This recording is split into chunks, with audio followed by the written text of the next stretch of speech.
모든 사람이 다 행복한 인생을 꿈꾸며 삽니다. 뭐 저를 비롯해서 아마 이 자리에 앉은 여러분들 한 사람 한 사람이 다 행복함을 꿈꾸면서 살 겁니다. 학생들이 왜 열심히 공부합니까?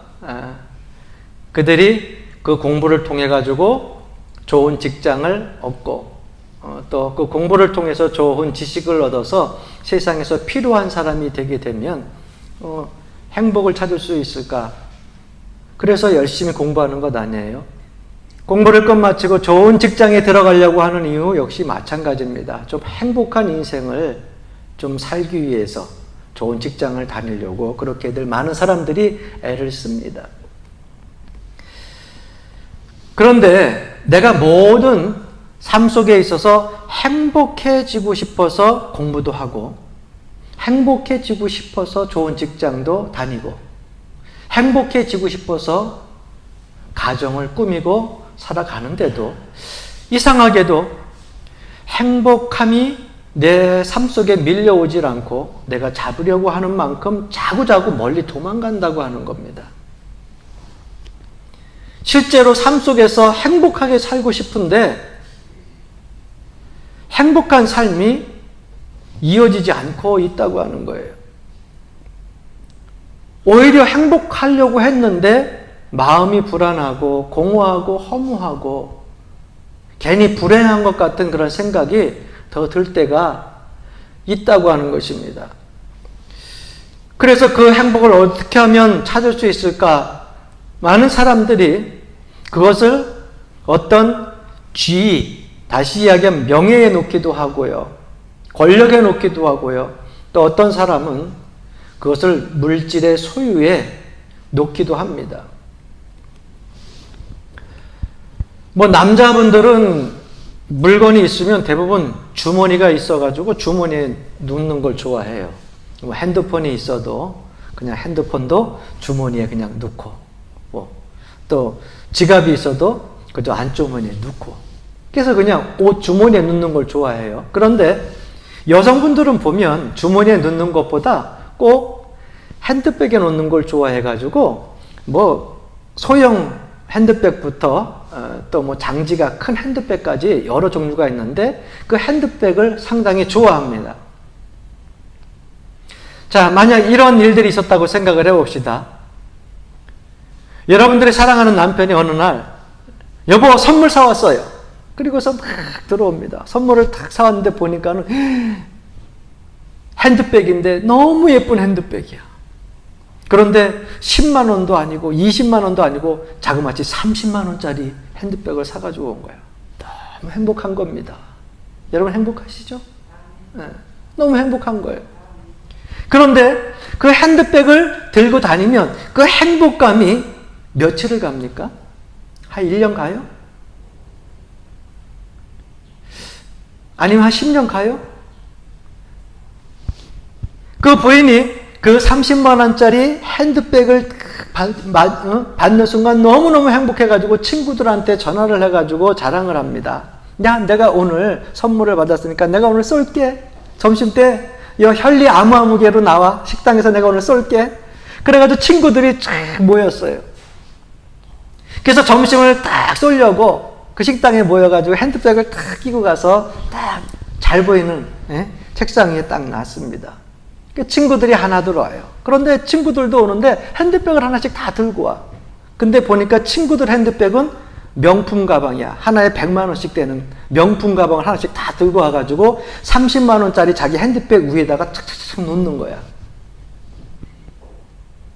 남편에게 30만 원짜리 핸드백을 받고 행복해하던 이 여성이 친구들한테 기분이 좋아서 행복해서 식사를 대접하는데 지금 행복할까요? 안 행복할까요? 왜 안 행복할까요? 분명히 30만 원짜리 자기가 소중하고 귀하게 여기는 남편한테 선물을 받았는데 여러분 행복이라고 하는 것이 그래요. 그때 잠시 행복한 것 같은데 다른 사람 거 비교해가지고 보니까 내 거는 싸구려야. 친구들 게 훨씬 더 좋아. 처음에는 그 작은 30만 원짜리 행복에 너무너무 기뻐하고 즐거워했는데 그 앞에 더 큰 것이, 더 좋은 것이 있으니까 이 행복은 사라지고 말더라는 거예요. 그래서 느낍니다. 야, 행복이라고 하는 것이 내가 무엇을 가졌다고 해서, 소유한다고 해서 행복해지는 것이 아니구나. 그런데 참 사람들은 어리석어요.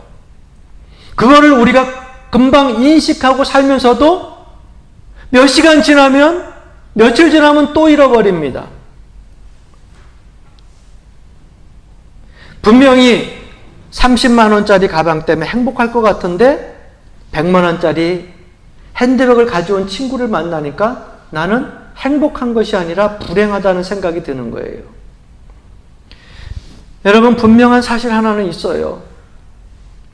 30만 원짜리 핸드백 갖고 다닌다고 행복이 30만 원 되고, 100만 원짜리 핸드백 갖고 다닌다고 100만 원짜리 되고, 300만 원짜리 핸드백 갖고 다닌다고 그 행복이 300만 원짜리 되느냐? 절대 그렇지 않다는 거예요.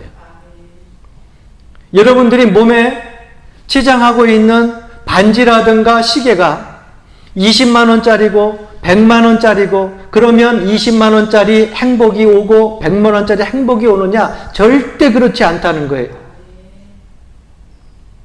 오히려 내가 가지고 있는 그 행복감보다 더 좋은 것을 봤을 때 나에게 찾아오는 불안감과 불행함이 더 크다고 하는 것입니다. 그러면 사람들은 그럼 소유의 행복이 없구나. 좀 내가 명예를 갖고 높은 지위에 올라가게 되면, 정상에 올라가게 되면, 성공하게 되면은 그때는 내가 만족감 때문에, 성취감 때문에 행복해지겠지? 그렇게 생각을 합니다. 남아프리카 케이프타운에 가면은 테이블 마운틴이라고 하는 그러한 아주 특이하게 생긴 산이 있어요. 요즘엔 여러분 네이버에도 그게 다 되니까 핸드폰 가지고 찾아보면 어떤 산인지 딱 보이잖아요. 이 테이블 마운틴이라고 하는 산은 왜 그렇게 이름이 붙여졌냐 하면 산이 꼭 탁자처럼 생겼어. 그래서 몇 해 전에 한 선배 목사님이 그곳에 갔다가 혼자 간 것이 아니라 장로님, 권사님들, 교인들과 같이 가가지고 그 테이블 마운틴이라고 하는 그 산을 가면은 관광지니까 아주 신비한 산이니까, 특이하게 생긴 산이니까 꼭 가봐야지. 그리고서 그곳에 갔는데 밑에서 보니까, 여러분 산이라고 하는 것이 그렇잖아요. 우리가 비 온 다음에도 이 운악산인가 이런 데도 보게 되면 구름이 쫙 그 산 아래에 있으면 너무 멋있지 않아요? 저 정상에서 내려다 보는 그 기분이 얼마나 좋고 장관일까. 그 생각을 하고서 너무 멋있다고 장관이라고 얘기하잖아요. 그러니까 이 테이블 마운틴 산, 그 산을 올라가기 전에 목사님과 장로님 그리고 그 성도님들이 너무 기대가 큰 거예요. 밑에서도 저렇게 신비스럽고 멋있게 보이는데 올라가면 얼마나 그 아름다운 장관들, 멋있는 장관이 펼쳐질까 막 기대감을 가지고 그 산을 올라가려고 했는데 이것도 기후가 받쳐줘야죠. 그날따라 바람이 너무 불고 사람들이 올라갈 수 없는 그런 날씨가 돼서 결국 먼 곳에까지 이곳에 왔는데 못 올라가고, 그리고 나중에 몇 년 후에 또 다시 그곳을 목사님과 성도들이 찾게 되었어요. 지난번에 못 올라갔으니까 이번에 꼭 올라가야 됩니다. 그래서 장로님과 성도님들이 그 산을 올라갔어요. 올라가서 그 테이블 마운틴 산 정상에 딱 올라가가지고 막 기대했던 것처럼, 그 막 장관을 생각하면서 올라가서 아래를 보니까 뭐 별 볼 거 없어. 그저 사람들에게 의해서 테이블 마운틴, 그냥 탁자처럼 생긴 그런 산인데 올라가서 보니까 밑에서 봤던 그 아름다움과 기대치만큼 올라가서 내려다보는 것이 더 크지 않았다는 거예요. 그래서 성도들이 이야기합니다. 목사님, 지난번에 못 올라가가지고 너무 기대감을 가지고 밑에서 보는 게 너무너무 신비스러워가지고 올라갔더니 올라가 보니까 밑에서 보는 것보다 썩 더 좋지는 않네요. 위에서 아래 내려보는 것보다 밑에서 보는 산이 더 훨씬 더 장관이고 아름답네요. 이렇게 얘기를 했다는 겁니다. 우리 인생이 그렇습니다. 밑에서 정상을 봤을 때는 그 정상에서는 행복이 있을 것 같고, 그 정상에서는 만족감이 있을 것 같고, 그 정상에서는 기쁨이 있을 것 같은데, 막상 그곳에 올라가 보게 되면 그곳에 섰을 때에 우리에게 다가오는 행복감, 성취감, 기쁨보다는 공허함이 더 크다는 것이에요. 그래서 어떤 사람은 이렇게 이야기를 합니다. 한번 따라해 보시겠습니까? 행복은 정상에 오른 상태가 아니라 정상을 향해 가는 과정에 있다. 아직까지 정상에 오르지 못했지만 그 정상, 거기에다가 소망을 놓고 기대하고 그것을 이루기 위해서 계속 걸어가고 뛰어가고 애쓰고 헌신하는 그 모습 속에 행복이 있다는 거예요.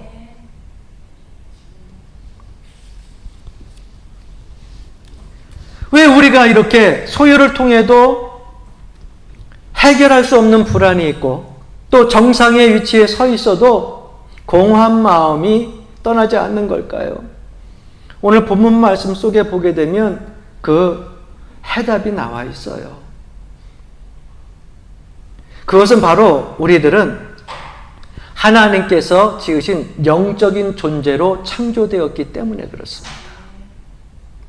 우리들에게 유익함을 주고 있는 세상의 식물, 나무, 그리고 또 여러분들에게 기쁨을 주는 애완견, 짐승들. 내가 그들에게 유용한 그리고 유익한 것을 얻고 즐거움을 얻을 수 있다 할지라도 그 식물 속엔 영혼이 없어요. 그 동물 속엔 영혼이 없어요. 오직 우리 사람에게만 영이 있다는 거죠. 하나님의 형상을 닮은 사람에게 하나님께서 생명을 불어 넣으셨기에 우리는 영적인 존재이기 때문에 세상적인 것에서 행복함을 얻고 만족을 얻으려고 해도 얻을 수가 없는 거예요. 좋은 차 사야지, 좋은 집 가져야지, 또 좋은 직장 가져야지, 또 좋은 권력과 명예를 가져야지. 그래서 그것들을 열심히 행복을 얻기 위해서 다 소유를 하고 얻었는데 뭔가 우리 이 마음이라고 하는 것이 우주를 품을 수 있다고 하잖아요. 이 마음속이 꽉 차야 되는데 행복함으로 이 항구 속에 이만한 구멍이 뻥 하고 뚫려서 채워지지가 않는 거예요. 물질로도 안 채워지고 명예로도 안 채워지고 무엇으로 채워도 안 채워지는 거예요. 이 공간이 무슨 공간인지 아십니까? 하나님의 은혜의 공간이에요. 영적으로, 사람은 영적인 존재이기 때문에 그 영으로 만족해야 채워지는 공간이 우리 마음속에 있다는 거예요. 그러니까 세상 것으로 아무리 채워도 항상 이 안에 이만큼이 공허하고 허무한 거예요. 뭔가 가져도 불안하고 뭔가 자꾸 오르고 정상에 올랐어도 내 마음이 평온치 않고 공허한 것 같고. 왜? 하나님의 공간이에요. 그래서 행복함이라고 하는 것은 내가 잡는다고 해서 자꾸 나에게로 오는 것이 아닙니다. 우리 그리스도인들은요, 인생의 가치관을 이제는 조금 바꿔야 돼요. 행복함을 찾는 그러한 가치관에서 거룩함을 추구하는 삶의 가치로 바꿔야 될 줄로 압니다. 행복을 찾아가면 간만큼 멀어져요.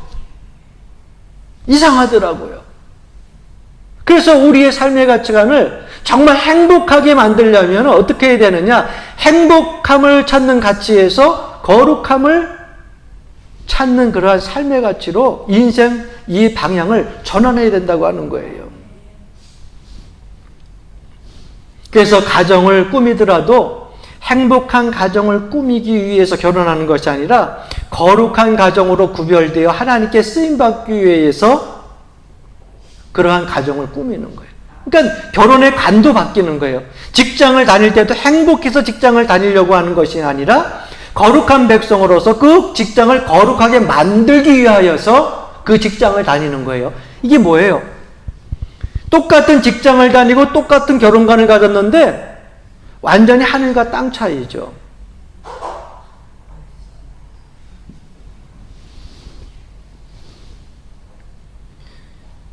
여러분, 아담과 하와가 하나님께로부터 창조 지으심을 받았을 때에 하나님께서 아담이 독초하는 것이 보기 좋지 않아서 잠자는 그 사이에 갈비뼈를 빼가지고서 하와, 살 중에 살, 뼈 중에 뼈, 그 하와를 만들어 주셨어요.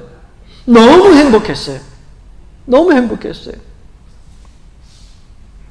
그런데 하나님께서 아담에게 오직 행복한 그 행복이 목적이 되어져서 그 하와를 만들어줬을까? 가정을 만들어줬을까? 여러분, 요즘 제가 창세기를 다시 한번 이렇게 묵상하면서 느껴지는 것이 있어요. 그것이 무엇이냐면 아담과 하와가 언제 제일 행복했느냐?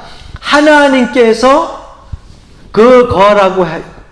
또 뿐만 아니라 하나님께서 다스리라고 하는 그 에덴 동산 안에 하나님의 말씀과 율법 안에 있을 때에 가장 행복했어요. 어느 순간 행복이 깨졌습니까? 죄가 들어오는 순간. 하나님의 말씀에 불순종하는 순간. 그렇게 내 뼈 중에 뼈였고 살 중에 살이었던 그 하와가요. 나를 죄짓게 만든 변명거리로 바뀌어졌잖아요. 에덴 동산에서 쫓겨났잖아요. 행복을 추구해서 아내가 주는 거 그저 하나님께서 먹지 말라고 한 것인데도 불구하고 덥석 멀었는데 행복하려고 먹었는데 불행해졌어요. 마음에 상처를 받았어요. 하나님께 쫓겨났어요. 인생이 고달퍼졌어요. 어느 때 가장 행복했어요? 구별된 삶을 살 때, 하나님 말씀 안에 거할 때, 거룩한 삶을 살고 있을 때, 그때 그 가정이 행복했었다고 하는 사실을 발견하게 됩니다. 그래서 요한에슬레 목사님 말씀 중에도 중요한 가르침의 요소가 하나 있어요. 한마디로 성결한 것이 행복이다. 거룩한 삶이 행복으로 가는 지름길이다. 이렇게 말씀을 하셨어요. 사랑하는 성도 여러분, 우리가 더 높은 자리에 올라간다고 해서 행복해지는 게 아니에요. 더 많은 것을 소유한다고 해서 행복해지는 것이 아니에요. 그 마음속에 있는 공허함과 허무함은요, 하나님의 은혜로 채워져야, 할렐루야, 이 영적인 것이거든요. 이 영적인 공간은요, 하나님께서 그 영적인 공간을 은혜로 충만하게 채워주셔야 그 다음에 여러분 거룩함을 통해서 행복은 하나님께서 주시는 덤이요 선물이라고 하는 거예요. 오늘 본문 말씀 22절 말씀 보게 되면, 그러나 이제는 너희가 죄로부터 해방되고 하나님께 종이 되어 거룩함에 이르는 열매를 맺었으니 그 마지막은 영생이라. 거룩함에 이르는 열매를 맺는 것이 우리 인생을 어떻게 한다고요? 영생에 이르게 한다는 거예요. 그래서 우리의 마음의 방향을 이제는 뚜렷하게 잡아야 될 줄로 믿습니다. 하나님께 거룩한 삶을 살겠습니다. 그런 마음을 가지고 거룩한 삶을 추구할 때에 하나님께서 덤으로 행복이라고 하는 선물을 우리의 삶 속에 부어주시는 겁니다. 그렇다고 하면 거룩함이라고 하는 것, 우리가 어떻게 하나님 앞에 표현할 수 있을까요? 거룩한 삶을 통하여서 행복해진다는데 거룩한 삶을 사는 게 어떤 것일까? 한마디로 여러분 알아듣기 쉽게 표현할게요. 따라합시다. 예수 그리스도와 점점 친밀해지는 것이다. 됐죠? 어떻게 하는 것이 거룩해지는 것이냐? 예수님과 점점 가까워지는 거예요. 예수님과 점점 더 친해지는 거예요. 예수님 점점 닮아가려고 하는 거예요. 그게 바로 거룩한 삶이에요. 왜? 예수님이 거룩하셨거든요. 그래서 내 삶 속에서 예수님을 닮아가려고 자꾸 애쓰면서 살아가게 되면 나의 삶도 점점점 거룩해지기 시작하는 거예요. 거룩해지면 누구와 가까워집니까? 예수님과 가까워지고 하나님과 가까워지는 거예요. 그렇게 하나님과 예수님과 가까워지게 되면 자동으로 따라오는 상급이 있어, 선물이 있어요. 그게 뭐냐? 행복이라고 하는 거예요. 내가 그렇게 잡으려고 했던 행복, 이만큼 가서 잡으려고 하면 저만큼 도망가고, 저만큼 가서 잡으려고 하면 저만큼 도망가고 했던 그 행복이 예수님 닮고 거룩한 삶을 살고 예수님과 가까워지고 하나님과 가까워지니까, 은혜로 채워지니까 저 멀리 갔던 행복이, 예? 자석 알죠? 자석. 자석에 쇳가루가 붙는 것처럼 막 쫓아와서 붙는 거야, 내 삶 속에. 할렐루야. 지금은 이제 자녀들은 다 컸고, 우리 교인들 보니까 이제 손자, 손녀들이 이제 자라날 텐데, 여러분 손자, 손녀들을 키우다 보면 재밌는 일들이 일어나잖아요. 아이들이 딱 장난감 갖기 좋은 그런 나이가 되었을 때, 이 장난감이라고 생각을 해. 예? 이 장난감인데, 이 장난감을 사줬더니 너무너무 행복해 하는 거예요. 그래가지고서 다른 사람이 이것을 뺏으려고 그러니까 안 줘. 왜? 내가 좋아하는 장난감이고, 내가 이것을 가지고 있는 순간 행복하니까 절대 안 줍니다. 엄마 아빠가 뺏으면은 그때 이 아이는 왕 하고 울어버려요. 막 웁니다. 왜? 내 행복을 뺏어갔다고.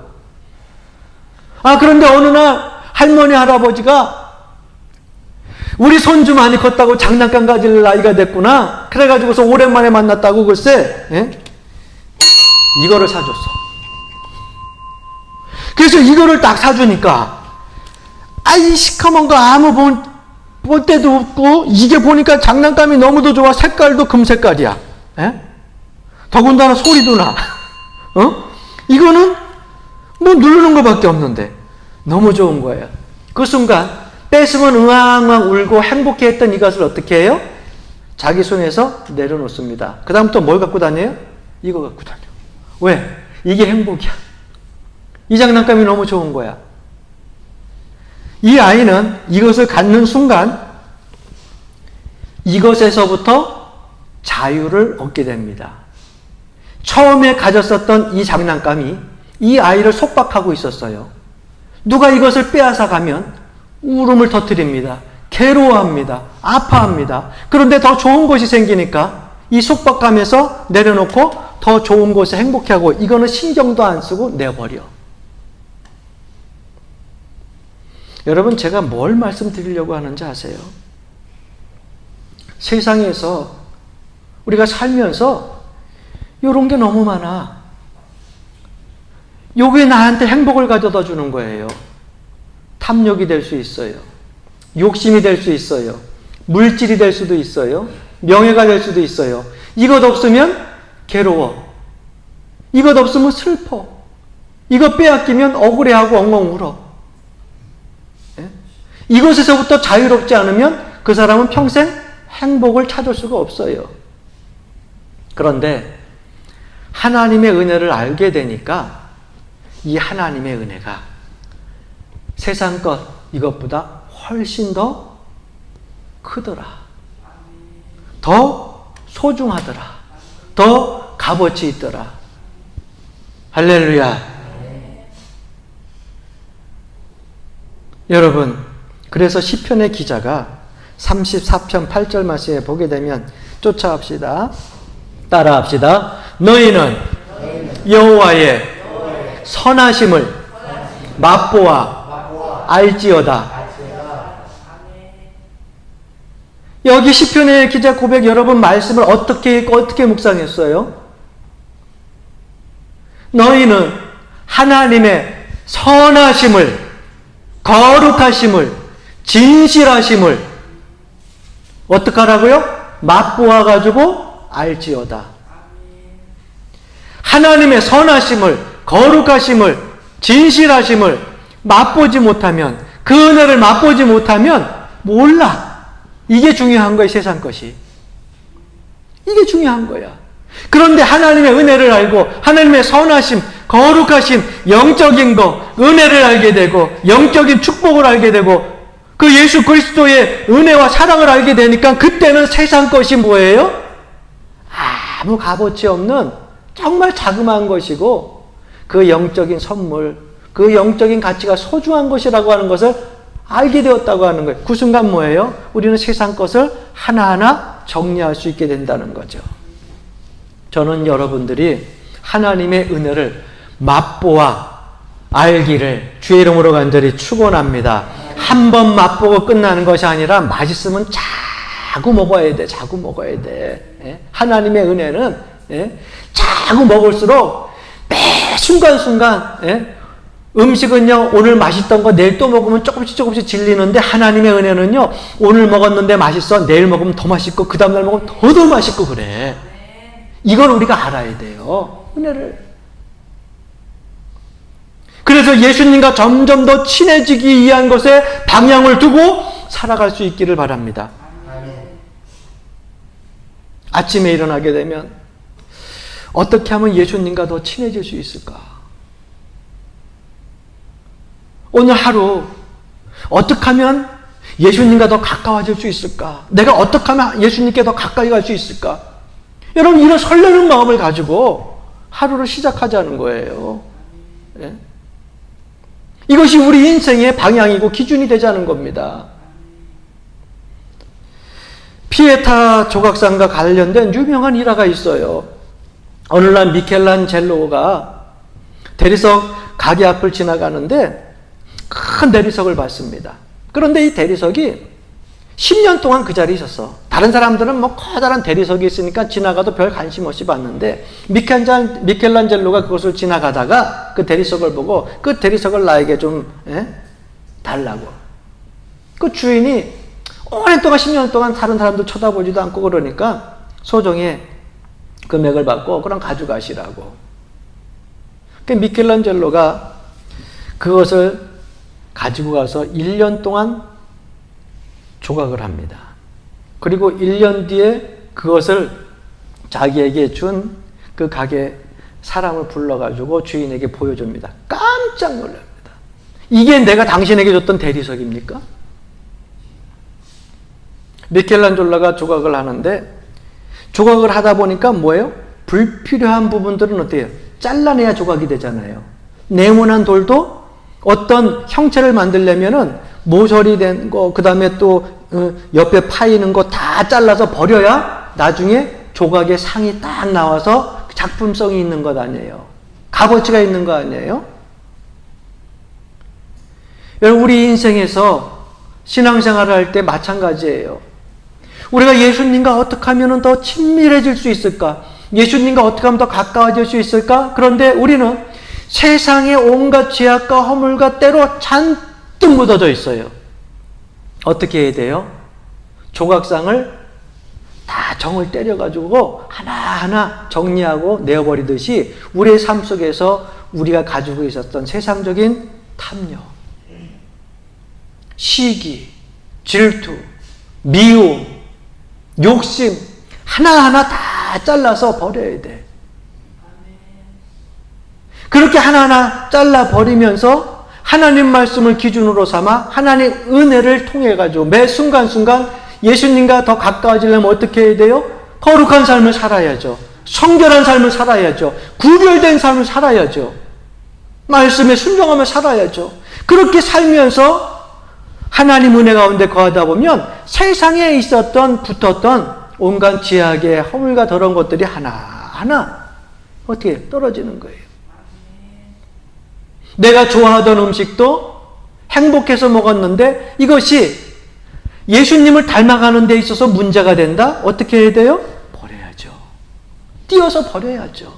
내가 갖고 싶은 거, 그 갖고 싶은 거 내가 가지고 있는데 이것이 신앙생활하는 데 있어서 허물이고 죄악이다. 그럼 어떻게 해야 돼요? 그것도 버려야지.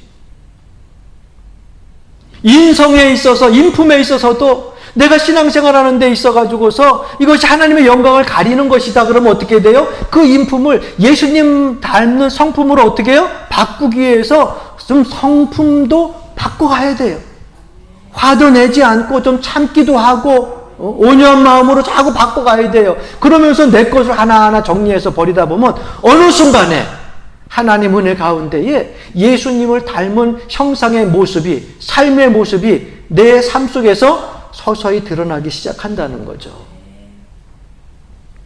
여기까지 가야 돼요. 할렐루야. 참 놀라운 사실은 그렇게 거룩한 삶을 추구하면 어느 순간에 내 삶에 행복이 찾아옵니다.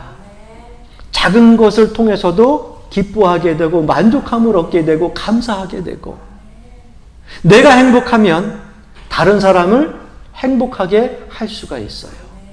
이게 선물이에요, 여러분. 그래서 예수 믿는 사람이요, 먼저 추구해야 될 것은 뭐냐? 거룩함입니다. 할렐루야. 그래 여러분 행복해져요. 하나님의 은혜로 채워야 행복해져요. 세상 살만한 거예요. 그래서 내가 행복해져야 다른 사람들에게도 행복을 나눠줄 수 있죠. 세상적인 행복을 쫓아가다가 불안하고 불행해지고, 그럼 내가 불행해지면 여러분 나를 만나는 사람이 행복할까요? 천만의 말씀이에요.